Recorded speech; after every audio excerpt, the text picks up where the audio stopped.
Welcome to the show. My name is Charlton with Big C. This is Charlton and Big C Sports coming to you worldwide on the Big C Sports Network, on the number one network in the United States of America. And Big C Sports has been voted the number one sports show in the universe, according to Big C and them good old boys down south. I want to say bienvenidos to all of our listeners across the pond in London, England, as well as Paris, France. And of course, you good old boys in Africa, we thank you for following Big C Sports. Today is a beautiful December the 26th, 2017, in the land of the free and the home of the brave. I'm running solo today. I think Big C's out still delivering presents. He does look a lot like Santa Claus. You know, Santa Claus comes and takes presents all over the world. Sometimes even Santa gets stuck in the snow.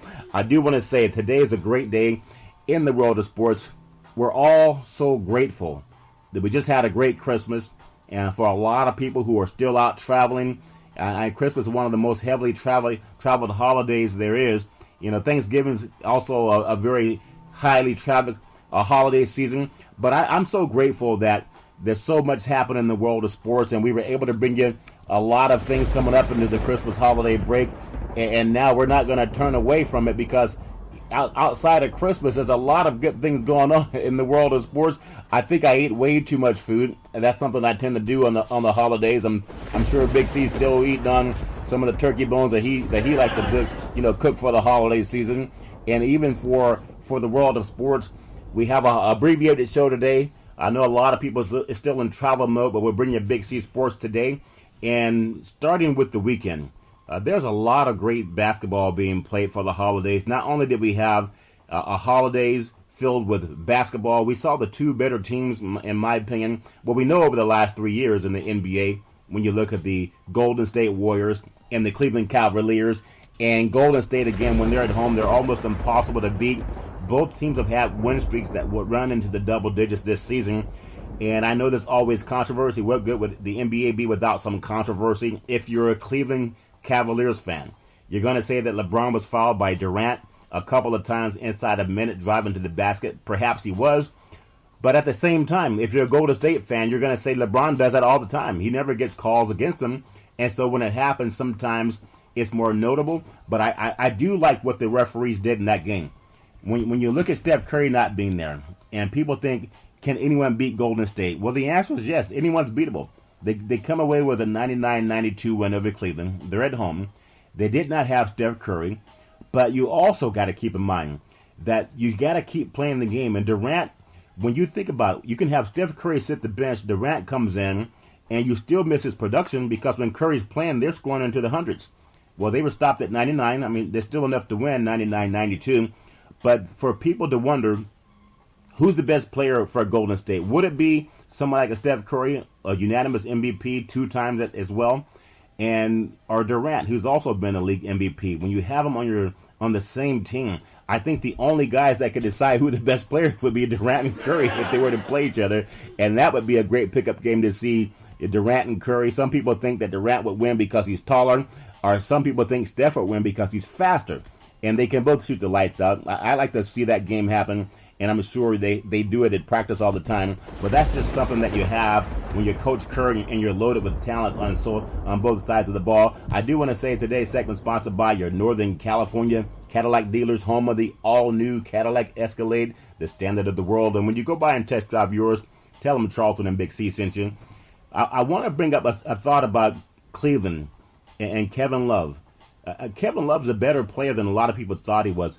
Going back to last year, there were people who wanted to get rid of him. They were thinking that he's not going to be the guy that fits.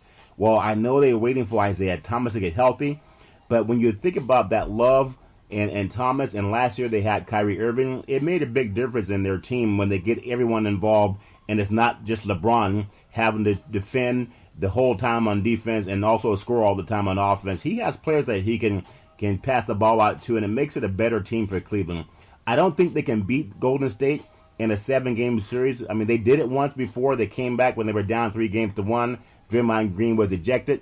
I don't think he's going to have those type of issues if they should meet again this year. You look at Toronto. They're the best team right now, at least record-wise, in the NBA Eastern Conference. So Toronto's very tough. But when it comes to playing, I don't think you can find a team that can match up with what Golden State's going to do. No matter who comes out of the Eastern Conference, and we'll look around in some of the other games too. But no matter who comes out of the East, it's kind of a foregone conclusion that it's going to be the Golden State Warriors with the number one seed in the NBA and home court advantage. If you are looking at the Eastern Conference, you have people want to see Cleveland again because we want to see LeBron James versus Golden State and Steph Curry and Durant, and that's great news because they're all marquee players. When you look at Shumpert for Cleveland, and then I think when Isaiah comes back, he'll be healthy. He may be a little bit faster than Kyrie Irving. Some people think no way, but I look at what he did when he played at Sacramento. He was a spark plug for the Kings. They got rid of him, went over to Boston. The same thing with Boston. They ended up becoming the best record in the NBA Eastern Conference last year, and they traded him again for Kyrie Irving, who had the Celtics rolling at a time, but I think they're coming back down to ground now. So when you look at Cleveland, as long as you have LeBron James, and I think his record's shown that wherever LeBron James goes, that team is going to be at least in the Eastern Conference Championships. TV ratings loses too much money if LeBron's not in the finals. I know people can say, well, what does that mean? All it means is that we're a game of stars. Just like going back to Michael Jordan. It was Michael Jordan and the Chicago Bulls. Same thing with the Cleveland Cavaliers.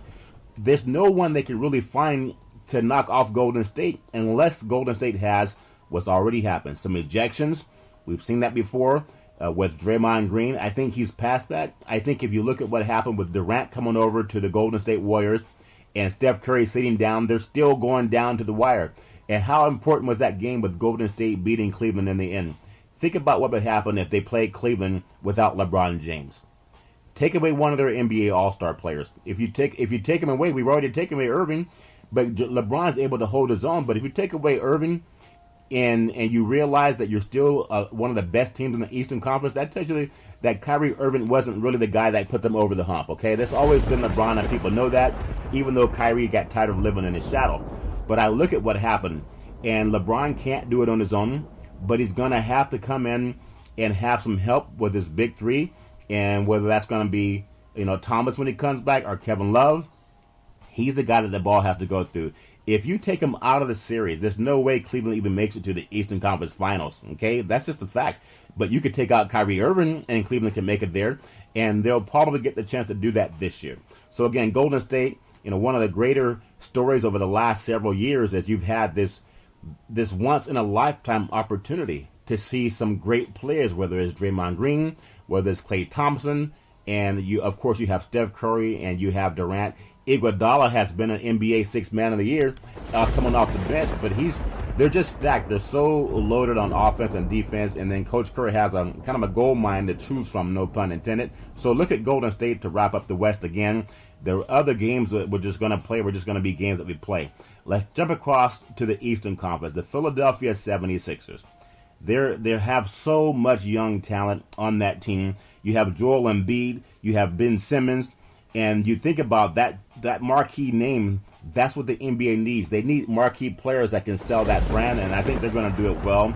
When you look at, New York, Porzingis is a good player, but physically can't handle the big guys down inside.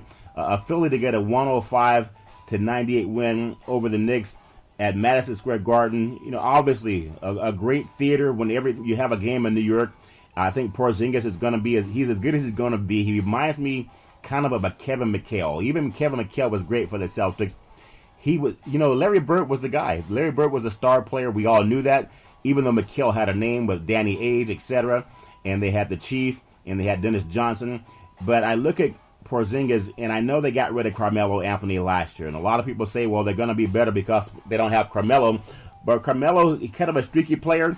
I still don't see Porzingis being the guy that gets New York into the Eastern Conference Finals the way Patrick Ewing did back in the day when he had John Starks and those great players. But for Philadelphia to go into New York and knock off the Knicks, the Knicks have a winning record at home.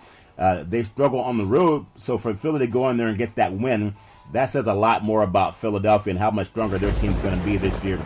And I look at Washington and the Wizards. This goes back into talking about the East top 2 point guards. John Wall, is it Kyrie Irving? Some people might say it's neither one of them, because when LeBron James decides to hold the ball, he can be the best top point guard in the East because he's so physical. But when I look at Wall and Irving having great contests, John Wall showed how great he can be. And the Knicks, you think about if you think about the Knicks, and they have Porzingis, he's their name guy for them. You think about Washington, the name player there is John Wall, but he can also get it done. He helps lead that team. He's a floor leader for the Wizards. They get a 111-103 win at Boston. And you think of Boston and all the history of players there. We talked about Bird and there's Russell and Danny Ainge and McHale and all those great guys, Dennis Johnson, and then Paul Pierce. I think I even heard Paul Pierce in a TV show or a commercial saying that he could beat LeBron James if he were 25 years old. And that's not the case at all. No one can. I think they call him King James for a reason. He doesn't want to call him King, but when you look at how many times he's won the Eastern Conference Championship, yeah, he hasn't had the same success in the NBA Finals, but he is the Eastern Conference champion 7 years in a row. Just a dominant athlete. So how does Washington beat Boston? And Boston, earlier in the year, they were crowned as the Eastern Conference champions. They had that big winning streak. I think it reached over 15 games, and they got it snapped by Miami. You look at Washington, how do they pull this off? Having a guy by the name of John Wall and having him a floor leader on your floor and someone that you can count on. So I think the Wizards, as far as them being a playoff team, yes, they will be a playoff team. Their confidence is not very strong, though. When you look at the Wizards, and they can afford to have some bad games because you don't have a lot to push for outside of Cleveland. Cleveland's going to drive everybody. Everyone's going to funnel all their energy on beating Cleveland. Washington is the leader of the pack in the Eastern Conference, Southeast Division, with 18 games. I mean, they've won 18. And you think about that, that's not that impressive, but it's enough to keep them atop the heap in the East. But Boston's won 26, so they're way behind when you look at it, those two teams matching up. But what does it tell you about any given day? When you have a player like John Wall makes a big difference, and I think he made a difference in that game, and that's why the Wizards were able to beat the Celtics. One of the most exciting games, and I don't think people can overlook the fact that it's exciting when you look at the Houston Rockets and you look at Oklahoma City Thunder. Oklahoma City Thunder, obviously, they have Carmelo Anthony. They have Russell Westbrook, and they have Paul George, known as the Big Three now. And they play like it, especially down the stretch. What I like about Russell Westbrook takes over a game, and he doesn't look to dish off to anyone. So even if they have the Big Three, I think he's established himself as the alpha male of that team, not only being last year's MVP, but a player that doesn't look to pass off to someone. He wants to take it and drive to the basket. But he's more mature now. He almost has what he didn't have when he played with Durant. Because they have three guys that are older, they're not really the challenge that he had when Durant was there, who's going to be the alpha male. I think a lot about Russell Westbrook and how hard he plays. If everyone could play as well as him, it would be great NBA basketball night in and night out. I do want to bring up what happened with James Harden. And Harden at one time also played for that franchise in Oklahoma City. Again, this franchise came from Seattle, Washington. But Harden's off to a good start, one of the best starts in franchise history for the Rockets, but it didn't get the win. In fact, they lost by 5. And Harden, at the same time as people say he's great, he's a scorer, he's hard to stop. That's true. But also, there are times when you look for the flop or you look for the fake foul, the phony foul that's not really there. And I think the officials see that. You don't see that in Westbrook. If you just watch those two players, when you watch Westbrook and he has the ball, 10 seconds left, down by 1, and they need to score, Russell's not looking for the fake foul. He's not looking for the official to bail him out. He's driving hard to the basket. I think if Harden had that same type of instinct, that killer instinct, he would be even more of a finisher because Westbrook's a finisher. He's not looking for the fake foul. Whether you foul him or not, he doesn't fall down and flop on the floor.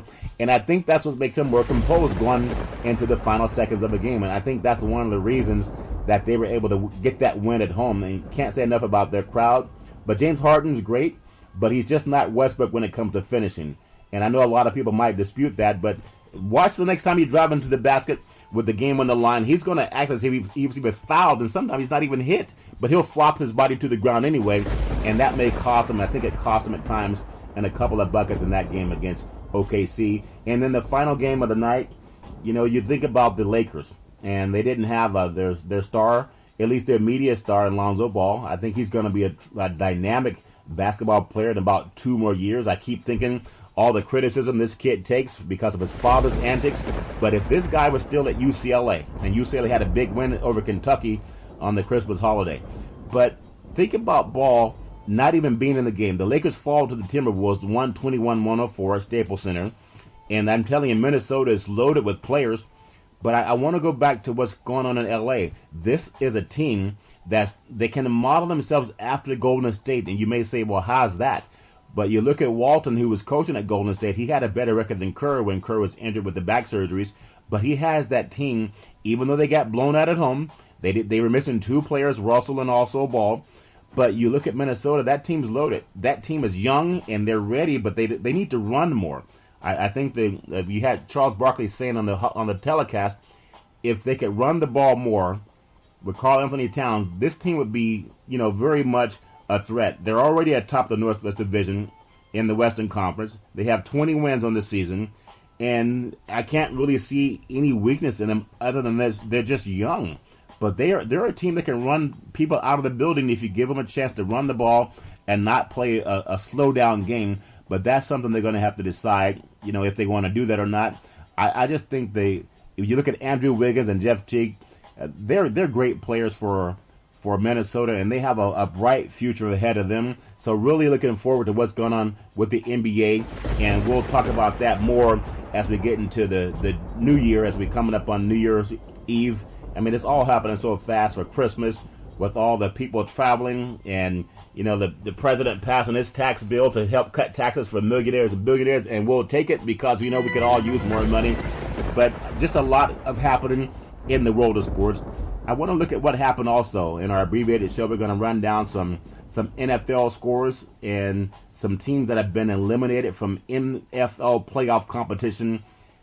I mean, you think about the Colts and the Ravens, they were eliminated a long time ago, so we're not going to hold anyone's head on that one. But you look at that game, and the Ravens get a 23-16 win over the Colts, so they're playoff bound. They're still in the hunt for the playoffs for the Baltimore Ravens. Joe Flacco, obviously, with a huge contract, and he's going to have to live up to it, because when you think about players who are always blamed for not winning, you got to look at it, and you'll say that Flacco is one of those players that's going to take a lot of heat when they don't win, because he's the guy that's making the money. When you have a $100 million contract, you're going to be the guy that has to say the buck stops here. But congratulations to the Ravens. They didn't start off that great, but they're turning their season around. They're 9-6 on the season, and they'll look to be trying to get into the playoffs. The Vikings had a shutout for the first time in about 25 years. This team right now is 12-3. Atop the NFC, right there with the Eagles, a 16-0 win over the Packers. The Packers fall to 7-8. That game was Saturday, actually, at 8:30 on NBC Sports with Al Michaels and Chris Collinsworth and Michelle Tapuya. Good thing for the Packers. They get to rest Aaron Rodgers, let him get fully healthy, and then come back next year, and they'll have a chance to compete again, as they always do in that division. I want to look at the Vikings and what they're doing as far as the playoff push. They were so close last night, with the Eagles having to come from behind to beat the Raiders at Philadelphia, to snapping up or wrapping up at least a chance to get the NFC home field advantage. But it looks like now it's going to go through Philadelphia. And, I mean, Philadelphia had a close win against the Raiders last night, but the Vikings still look very good. To have the first shutout in about 25 years, people think, well, it's not that much of a blast or a blowout. You beat a Green Bay team that was depleted, but 16-0, when you haven't had a shutout in about 25 years, I think that bodes well for the defense. I look at also, in that same division, you look at the Lions and the Bengals, and we know Marvin Lewis is going to step down after 15 seasons for Cincinnati, and you have the Lions. That game was played on Sunday, 1 o'clock on Fox Sports, with Tom Brenneman, Chris Spielman, and Jennifer Hale. And you got the Bengals with a 26-17 win over the Lions and Matthew Stafford. Bengals, you think about it. The Lions had a chance to stay in the playoff hunt. They fall to 8-7 on the season. They could have easily been 9-6. The Bengals go to 6-9 on the season. We know that Marvin Lewis is out. He's stepping aside. But you also have Caldwell. Some people are saying that he should be on the hot seat. I don't know why. He's had the team, playing good football over the years. But he's not the one making $100 million. That's Stafford. So Stafford, of course, you always want to blame a coach when a team loses. You want to praise a quarterback when a team wins. But I think you have to go both ways. he's not the only one that should come under scrutiny for that loss. It was on the road. Cincinnati's not going anywhere, but they did get the 26-17 win over the Lions. And you look at another game where the Chiefs wrapped up the AFC West for the second year in a row. They got a win at home versus the Dolphins, which are not really going anywhere. 24-13 was that win. Actually, 29-13. The Chiefs with the win over the Dolphins, and we know the Dolphins have had their whole season wrapped up in getting Cutler to come out of retirement when he said he did not want to come out of retirement. They forced him, to take, I think, $10 million. So he came out and took the $10 million. And they have 6 wins to show for it, 6-9 on the season. They were just hanging on to a wild card outdoor consideration, but not going to happen for them. They're going to have to rebuild next year. The defense really isn't that bad, but I look to have the Chiefs gathered together. That game was Sunday at 1 o'clock on CBS Sports with Kevin Harlan, Rich Gannon, and Jenny Dell with the play-by-play. And the Chiefs, when they started the season 5-0, a lot of people said this team is great. They knocked off New England, and a lot of people crowned them to at least win the AFC West. But they actually did win the West, but they had a long winning streak throughout the season. But I think what that did for them, the thing with the Chiefs, having an early losing streak, they were able to get it out of their system because you want to rebound, and they're playing a lot better football now than they were, especially when they had the winning streak. So Alex Smith and Hunt, and they just look very good on offense. I think they're going to be a tough team to beat in the playoffs. And you look at a team also, and you look at the Bills. The Bills, in a game they had to win, obviously, at New England, is a tough task. But there's times when the team will get the benefit of the doubt.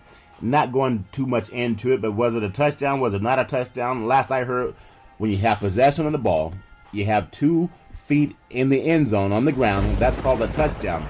But it didn't happen for Buffalo again. I think New England's winning some close games, even though that was not a close game, but at that time the game was close, 37-16 over the Bills. The Patriots, again, they're going to get the benefit of the doubt. They've actually kind of earned it. And let's just be honest, who doesn't want to see the New England Patriots and the Pittsburgh Steelers in the AFC Championship game? So whether they lost the game at Pittsburgh or not, I still think it was a touchdown when you have the ball and you have possession and you cross the goal line, and that's called a touchdown. But they say this NFL rule where they didn't hold possession when the ball hit the ground, that's one thing. But they have a similar type of benefit when they played the Buffalo Bills. They get possession. If they get possession for the Bills, they get another score. Didn't happen. And New England kind of runs away with the game. But again, who doesn't want to see New England in the AFC Championship game? And that game was Sunday on CBS Sports with Jim Nantz and Tony Romo and Tracy Wolfson. Another game, you have the Browns. I think the Browns are still looking at they're 0-15 right now. It's crazy to think about that. But 2 years in a row, you're not even winning 2 games. They don't have a chance to win 2 games this year. They can only win 1. They were at the Bears. They lost 20-3. I mean, to lose 20-3 at the Bears is the Bears are only 4-10. So that game was Sunday on Fox Sports with Tom McCarthy and Steve Berline and Steve Tasker. But the Browns, it is not the days of Jim Brown, not even the days of Bernie Kosar. This is too fine a franchise to have this happen for the 3rd year. There's been 2 years of losing really bad and not making a stance at all. I know they're going to get another chance to build next year. They're always looking for the draft. But something with the culture has to change for the Cleveland Browns, and they may just get that parade. They were talking about having a parade if they go 0-16, and it looks like that may happen because they have 1 game left, and it doesn't look like they're going to win that one. You look at the Buccaneers, a team that came in with Jameis Winston. There were a lot of people thought they would be a playoff team coming into this year just because they're young. They have Winston. They have a good group of players. They had a good defense, and last season they had a decent year as well. But they fall to the Panthers in the same division, 22-19. Of course, Cam Newton. And I tell you, the Panthers look like they can challenge the Eagles for the NFC, but they also have to look at the Saints. That's the most dangerous division in the NFC because you look at the last couple of years going to the Super Bowl. You've had, obviously, Carolina. Then they had the loss to Denver. And you look at what the Saints can do. The Saints can pretty much beat anyone. Atlanta went last year. So out of that division, everyone has gone to the Super Bowl in the last several seasons with the exception of the Tampa Bay Buccaneers. But that game was Sunday at 1 o'clock on Fox Sports with Kenny Albert, Rondé Barber, and Christina Pink, and Cam Newton and McCaffrey. You just think about what it takes to beat a team like Carolina. They go to 11-4 in the season, and 11-4 is a very good record, but they're still not even in the top two teams in the NFC. But a lot of people think that Carolina's kind of living on some luck at times because they don't like Cam Newton for whatever reason.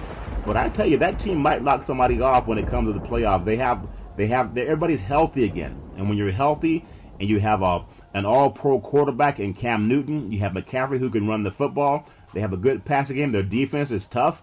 I think that's a team that's scary to play. Especially, they can go on the road and win. They're an outdoor team, so they don't worry about going into a dome if they go to Minnesota, and if they go up to Philadelphia, they don't have Carson Wentz. And then Foles doesn't seem to be as consistent as Wentz, but that's kind of a game-by-game issue with him. But I'm impressed with Carolina. They're just 1 year out of the Super Bowl, and if they could sneak in there again, that's a team that's be really tough to schedule for when they've already been there. They know what they're looking at. I do want to say that sports is a billion-dollar industry, and boys and girls sports is the foundation to this billion-dollar industry. For every athletic and sporting event, you need athletic and event insurance. We work with Ben and Mark. They've been around half a century. They work with Big C Sports. Whether you're a pro team, a collegiate team, a high school team, or your mom and pop soccer leagues, when you reach out to them, let them know that Big C sent you. Call 800-772-8624. That's 800-772-8624. And also back to the NFL on our abbreviated show on this beautiful day after Christmas 2017. We just talked about the Falcons and the Saints, and those two teams have been to the Super Bowl in the last 10 years. You look at the Saints at the Dome, very difficult to beat. A 23-16 win over the Falcons.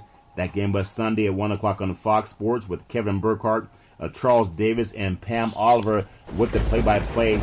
And you think about Drew Brees and the Saints right now at 11-4. The Falcons fall to 9-6. Last year's Super Bowl, runner-up, had a chance to win this game, but the Saints at home are very difficult to beat. They're going to have to go on the road and either beat a Philadelphia team on the road, or they're going to have to go and beat, the Minnesota Vikings in the Dome. So playing in the Dome doesn't bother the Saints, but I think they don't have the firepower that I would see in a Carolina, even though they have identical records. I think Carolina has an upper edge just because, they seem to be more battle-tested, and they've been good for a long time. I know the Saints look really good, though. Their running backs are strong. I think when you look at Atlanta, I thought that Devonta Freeman would have a better game against the Saints, but there's something about playing at home that just gives them the edge. But they're not going to be able to play their playoff games at home in Mercedes-Benz Dome there in New Orleans. But again, the Saints with Drew Brees are always a threat. And you look at Sean Payton; he was fined $10,000 for the choking gesture that he made against Freeman. But that's something that players are going to do that, coaches are going to do that. There's always a little bit of people are truckling at this time of the year because they know what's at stake and they want to get into the playoffs as much as they can. And whatever they can do to get the upper hand, they're going to do that. I want to look at the Broncos at the Redskins. The Broncos fall to 5-10 on the season. If this is the same team that won the Super Bowl just 2 years ago out in San Francisco, Santa Clara, the Redskins go to 7-8 with a 27-11 win. And that game was Sunday, 1 o'clock on CBS Sports. Spiro Ditas, Artem Achileta with the play-by-play. Kirk Cousins, you think about him. Will he be in Washington next year? Maybe not. A team's not going to make the playoffs. I know they were built to make the playoffs this year. A lot of people had a lot of hope in them with Coach Gruden, but they're just not going anywhere. But I'm just disappointed with the Broncos. It looks like this has been the best program in the AFC. And over the last several years, whether they made the Super Bowl or not, it was either they were always knocking on the door, and I think Elway has his work cut out for him coming back next year. And when you have a guy like Osweiler that just hasn't had the success there, and they had Trevor Siemian, those two players going back and forth, Paxton Lynch with the ankle injury, and they want to put a lot of shame on Vance Joseph, saying maybe it's his fault, but the GM is John Elway. He's going to have to build that program the way you expected to see them play over the years. They've always been a dominant team, but this year, just nothing too much to write home about at Mile High Stadium. I do look at another team, the NFC. I would not be surprised if the NFC Championship game had a Western team in it, and that's the LA Rams. Who would have thought that would be the case last year, looking at what happened with Jeff Fisher? But they have a new man at the helm now. I look at, Goff is playing much better, and their defense is probably one of the better defenses in the NFL. That game was Sunday, 1 o'clock on Fox Sports with Chris Myers, Daryl Johnson, and Oral Oakland with the play-by-play. And the Rams with Gurley. I think Gurley went 90 yards on the screen pass for a touchdown. Talk about how strong that is when you have a running back who can get you a 90-yard run just by getting him the ball on a screen pass. That means two things. Number one, you have to guard him coming out of the backfield. You can't just watch the receivers going deep downfield. And they like to throw the ball deep. I think Wade Phillips has something going on with his defensive side and knowing how to blitz. But think about this for the Rams. You look about 2 weeks ago when they went to Seattle and blew them out. I think they put 42 points on the Seattle Seahawks up in Seattle, which is very tough to do in front of the 12th man. They get a close 27-23 win over the Titans, who were desperate. But that game was on the road, an early game, 1 o'clock on Fox Sports. And you think about the Titans with Mariota, a team that has to win to keep their playoff hopes alive. And the Rams go on the road and get a win. A close game, but they did it on the road in a playoff-type atmosphere. Even though they're a young team, maybe they can't do the same thing at Philadelphia, but they played Philly close at home in the Coliseum, and they were blown out by the Vikings up in Minnesota. But beating the same team twice might be difficult. So I give the Rams a fighter's chance because they have a good passing game, and anytime you have Gurley a threat running the ball and catching the ball, he reminds me of Roger Craig, who played for San Francisco back in the day, when he was always a threat coming out of the backfield, running or receiving.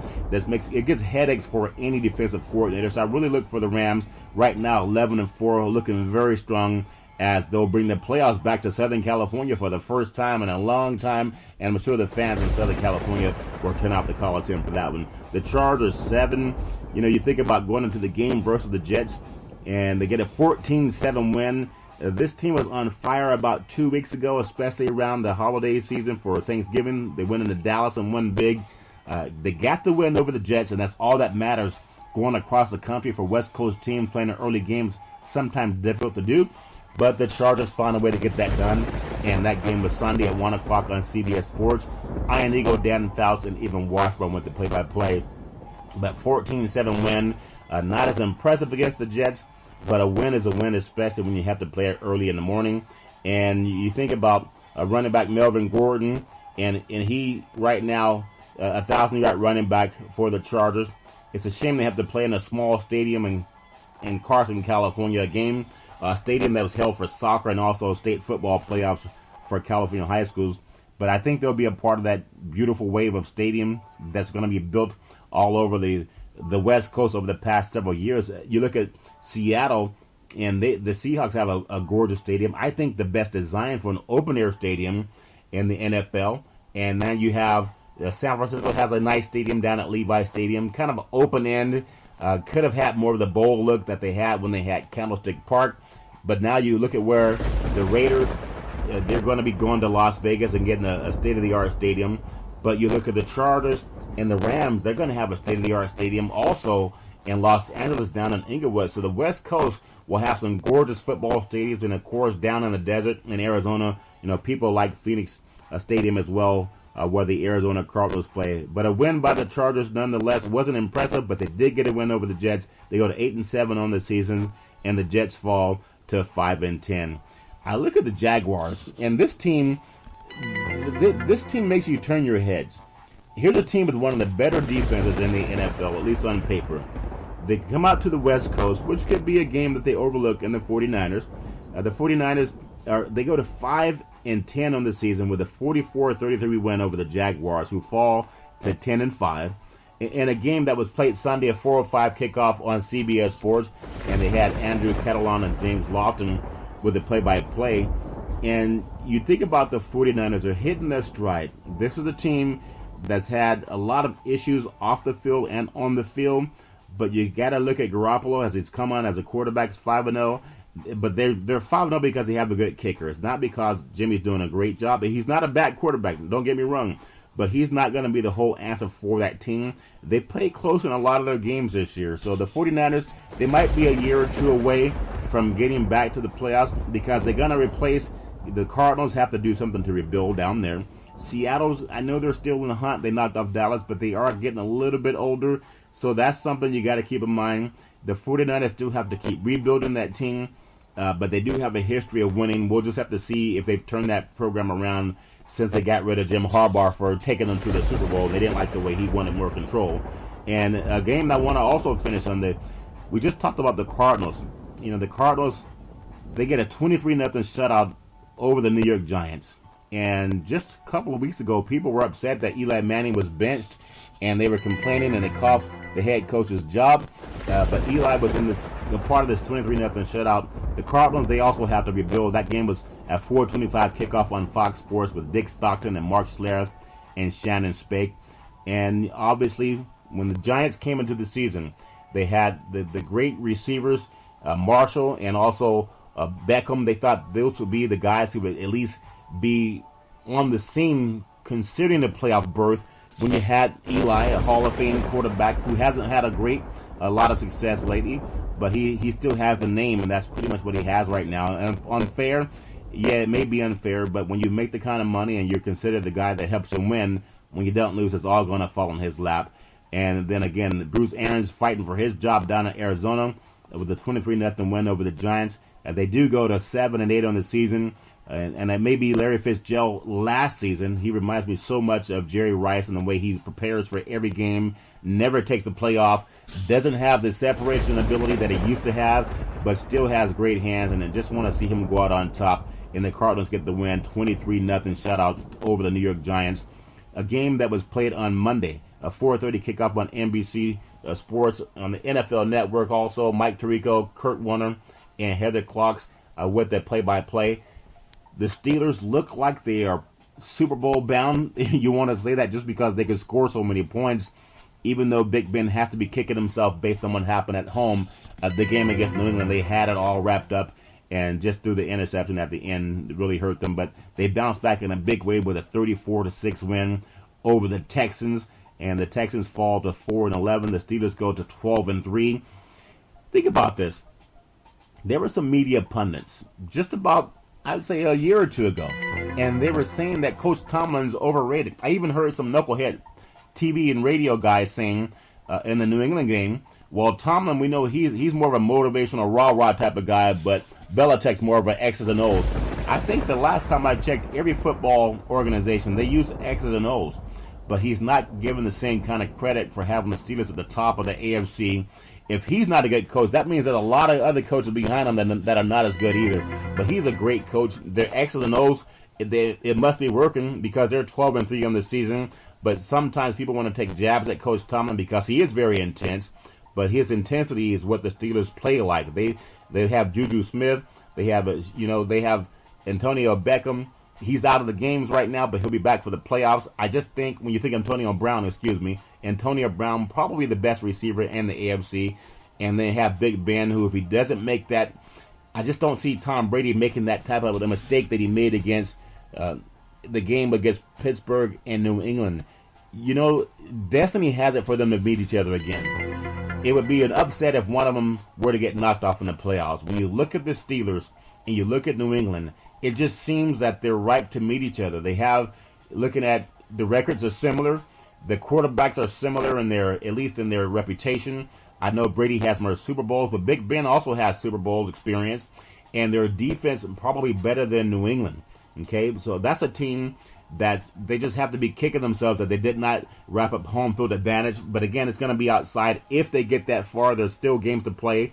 But I know that people want to see New England and Pittsburgh because that makes sense. They've been the most dominant teams in the AFC all season.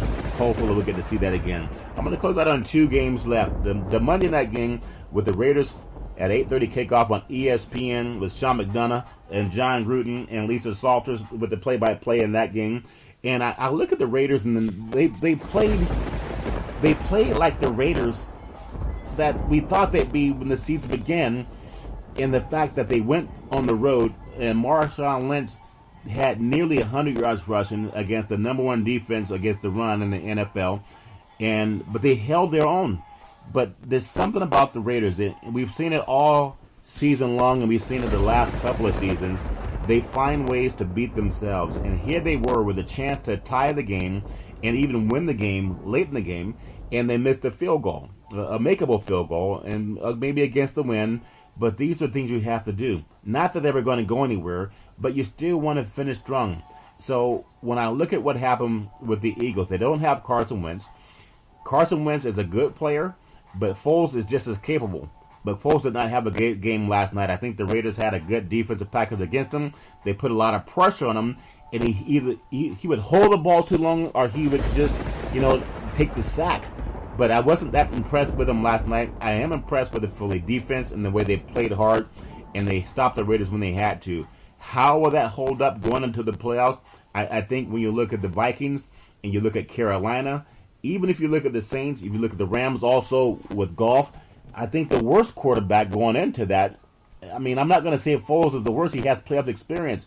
But the way he played last night against a team that was not going anywhere, you cannot have that kind of duplicated performance in the playoffs that could really hurt their chances of advancing to the Super Bowl. I know the Eagles want to get there. They have the defense for it. But when you have to change quarterbacks at the end of the season, it can really make things difficult. The last game I want to close on is I look at the Seattle Seahawks, and they're keeping their playoff hopes alive by thin lines here with a 21-12 win over the Dallas Cowboys, and that game was in Dallas. Jerry Jones plays, Ezekiel Elliott's back, and the Cowboys, after all the turmoil they've had this season, and all the talk about the Cowboys being America's team, and all the talk about Jerry Jones wanting to sue the NFL, and whether they should have fought this, the issues that were going on with Ezekiel Elliott, maybe they should have, maybe they should not have. Who can say that? That game was Sunday at 4:25 kickoff on Fox Sports with Joe Buck, Troy Aikman, and Aaron Andrews. This Seattle team, no one gave them a chance going into Dallas. I think they were about a 6-point underdog going in there, because Seattle doesn't have a strong running game either, other than Russell Wilson and being chased around and beaten up a lot. Cam Chancellor on defense is, Cliff Averill and KJ Wright. They're missing. Bobby Wagner's hobbled. And if you think about it, they don't have Richard Sherman, who's been the defensive leader on that team, whether people like him or not. He's the guy that keeps them going in the secondary. But that team to go in there and knock off Dallas with Ezekiel Elliott and Dak Prescott, I just think that shows some fight in them. Now, we talk about teams that get hot at the right time. The Seattle's been there. And I know they still kick themselves over not giving the ball to Beast Mode in the Super Bowl a couple of seasons ago, because sometimes the residue that comes out, it doesn't go away. But this Seattle team, they showed how battle-tested they were. To go into Dallas and get a 21-12 win over the Cowboys that have to win that game in order to keep their playoff hopes alive, I think that says a lot about Seattle and what they can do going forward. And I think that looks good for them in chasing the playoffs. If they can get in, and they'll get in if they win their last game, and the Falcons have to play Carolina, so they could get in as a wild card. But if they do, they have all the experience and all the history behind them that could make for them, and they could be a tough out in the playoffs. Even though their record's not the greatest right now, they're 9-6 on the season. When you get into the playoffs, everybody starts out new. It doesn't matter how many games you won. All that matters is what kind of momentum you have going into it. And if you're going to have any team that can knock someone off in the playoffs in the first round, I look at Seattle because of their experience. I know they're banged up, but they know how to win the close games. And then you also look at Kansas City, because they're coming on strong too in the AFC. Those teams, if they knock someone off in the playoffs, I would not be that surprised. But I do want to tell you, it's been a great holiday weekend, and I know so many people are stuffed full of turkey and pig and pork chops and whatever else they eat for the holidays. I had a lot of red meat and some potatoes and sweet potatoes, and all that stuff is good and healthy. We love that. Love the sports world. Love what's happening in the world of college football. Congratulations to Jeff Tedford, the Fresno State football coach, helped the Bulldogs win the Aloha Bowl in Hawaii against Houston, 33-27. And you think about Tedford. He's coached Trent Dilfer, who's won a Super Bowl.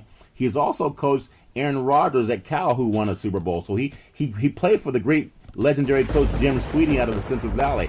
For Fresno to go from a one-win season last year to come back and go on the road to Alabama and go on the road to Washington, They played Boise twice, and they had an upset loss to UNLV. But this is a team that won. They went 10-4 after going 1-10 the season before.